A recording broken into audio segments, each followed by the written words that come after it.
Hi, everyone. I'm recording this a week early here in our atrium, where just in a few hours, thousands of dollars worth of food are going to be distributed to families in need. Food that you donated a week ago.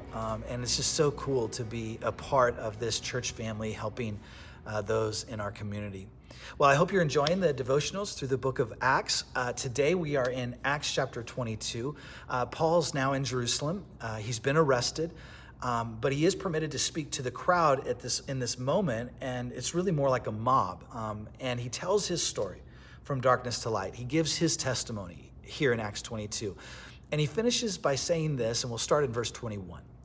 And Jesus said to me, Paul says, "Go, for I will send you far away to the Gentiles." Now, up to this word, they listened to him. Then they raised their voices and said, "Away with such a fellow from the earth, for he should not be allowed to live." Just because he talked about going to the Gentiles, right? And it goes on.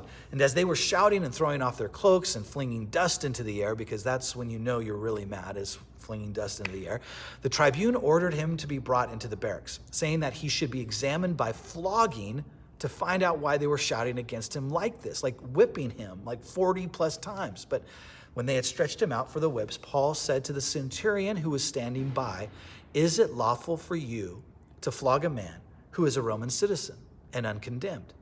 Well, when the centurion heard this, he went to the tribune and said to him, "What are you about to do? This man is a Roman citizen." So the tribune came and said to him, "Tell me, are you a Roman citizen?" And Paul said, "Yes." And the tribune answered, "Well, I bought this citizenship for a large sum." And Paul said, "But I am a citizen by birth." You see, Paul's father was Roman, mother was Jewish, so he was both Roman and Jewish. So those who were about to examine him withdrew from him immediately, and the tribune also was afraid, for he realized that Paul was a Roman citizen because they had taken him illegally and that they had bound him, right? So now, as I was thinking about this, I was thinking about being born in the United States means that we have certain privileges and rights as Americans in our own nation. Things like freedom of speech, freedom to gather, freedom to practice our religion, equal rights to all, and so forth. And that led me to think about our history and how there have been times where not everyone that is born American has received those same rights.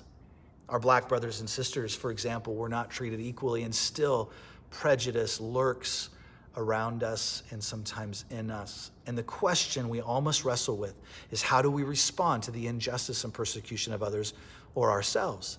That's what this later part of the book of Acts is teaching us. You know, in 1957, Martin Luther King Jr. said, "Nonviolence is absolute commitment to the way of love. Love is not emotional bash. It is not empty sentimentalism. It is the active outpouring of one's whole being into the being of another."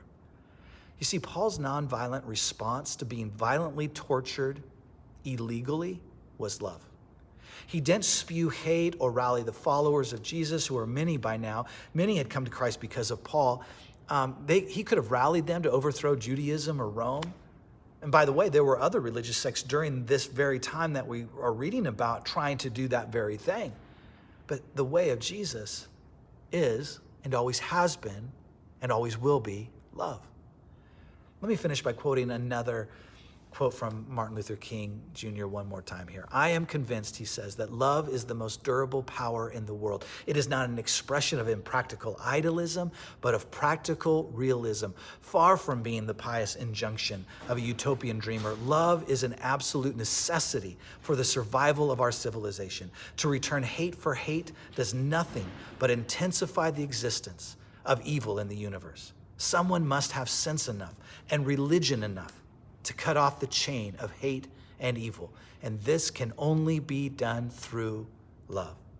So church, let's have enough sense and just enough religion to cut off the chain of hate and evil that is spewing all around us. Let's be voices of love and kindness and equality today.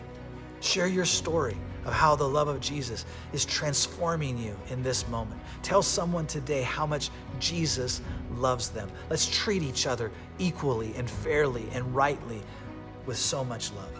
I hope to see you this weekend at westsidelive.org. Bless you today.